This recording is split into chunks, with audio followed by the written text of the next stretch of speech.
Cuando nos envolvemos en el derecho constitucional pueden surgir una serie de preguntas. Una de estas puede ser, ¿qué es una constitución? Inspirándonos en la obra del autor Ferdinand Lassalle, hablaremos sobre la teoría constitucional a través de las ideas del autor. Primeramente, para hablar de la obra es necesario conocer un poco sobre quién fue su autor. En este caso, Ferdinand Lassalle, que nació el 11 de abril de 1825 en Breslau, Confederación Germánica, la actual Polonia, en el seno de una familia de comerciantes judíos.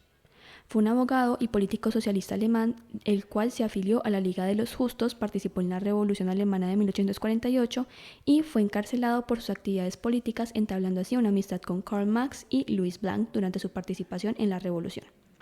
Lassalle fue uno de los más destacados representantes del pensamiento socialista del siglo XIX. Defendió la ideología del socialismo de Estado, que difería del socialismo científico de Marx, por lo cual tuvo ciertos conflictos con él. En 1860 comenzó a colaborar con el movimiento obrero y los sindicatos.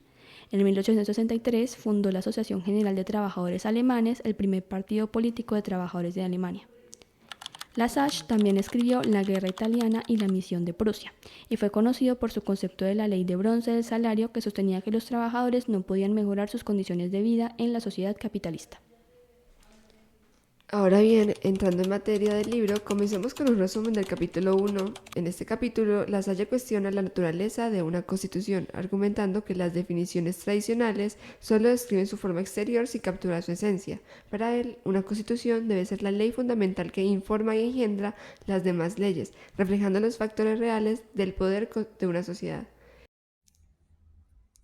El capítulo nos habla acerca del contexto histórico de Prusia. En 1815, el rey Friedrich Wilhelm III prometió una constitución y representación popular, pero no cumplió. Esto generó descontento y decaimiento entre las expectativas de la burguesía y del pueblo. En 1830 se crearon líneas aduaneras y ferroviarias, lo que impulsó el desarrollo económico, pero el debate de la constitución seguía estancado. Tiempo después, en el año 1840, la muerte del rey dio esperanzas de que se implementara una constitución con la coronación de su sucesor.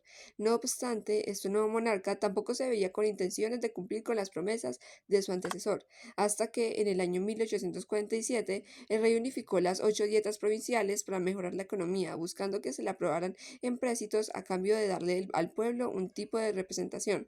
Pero las dietas, de manera escéptica, exigieron las garantías de representación popular permanentes, en donde se pudieran reunir de manera regular, lo que frustró los planes del monarca, puesto que no quería ceder a esta petición hasta que ya fue muy tarde. En marzo de 1848 estalló una revolución en Prusia en hombros del proletariado, que lograron hacerle jaque mate a la corona, pero que sin ideas de cómo liderar dentro del caos, la burguesía terminó controlando el poder político. Así se empezaron a promulgar leyes que sancionaban la libertad de prensa y de asociación, y se convocaron a elecciones mediante el sufragio universal el 8 de abril de 1848. Sin embargo, estas reformas no lograron cambiar la estructura de poder real en Prusia. La constitución resultante de este periodo fue más un documento formal que una herramienta para el cambio social.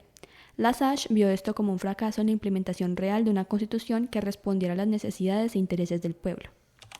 Las reformas posteriores no lograron alterar sustancialmente la estructura del poder real. Con el tiempo, más personas lo vieron, provocando así que en 1848 estallara la contrarrevolución del 31 de octubre, para que meses más tarde la Asamblea Nacional fuera disuelta a manos de la corona, solo pudiendo dejar su propuesta de constitución para que las cámaras la revisaran. Esta propuesta también fue disuelta por el decreto del 27 de abril de 1849. En 1858, después de la caída del rey Friedrich IV, el cual fue originalmente declarado no apto para gobernar por haberse vuelto loco. Así fue que su hermano Wilhelm se vuelve príncipe regente. Se experimentó un breve periodo liberal, el cual resultó siendo más una fachada para satisfacer al pueblo que una realidad política. Y en enero de 1861, Wilhelm I ascendió al trono y restauró la monarquía como un derecho divino. Siguiendo con esto, Lassalle también enfatizó en la importancia de los factores reales de poder en la formación de una constitución. Estos factores determinan cómo se aplican las leyes y cómo se ejerce poder en una nación. En 1862, el Parlamento disolvió la Cámara de Diputados y el gabinete liberal también cayó. Lassalle intentó hacer que la gente entrara en razón con sus charlas, pero su enfoque no logró implementarse en la práctica. En 1866, después de que se definiera que en Prusia iba a dirigir su política interior como regía su política exterior, se indemnizó al Parlamento por violación constitucional y a pesar de la importancia que sentía el pueblo porque solamente se tenían las opciones de un gobierno progresista muy basado en el pseudo-constitucionalismo y otro teóricamente basado en las ideologías de La Salle, tuvieron que conformarse. Finalmente, para responder definitivamente la pregunta ¿qué es una constitución?, las ideas de La Salle nos enseñan que una constitución no es solo un documento escrito, sino que es la expresión jurídica de los factores reales de poder que gobiernan una sociedad. Esta debe reflejar la realidad social y política de un país. Eso también implica que todo su poder debe radicar en las relaciones de fuerza efectiva, o sea, las clases sociales, que luego se formalizarán en normas vinculantes.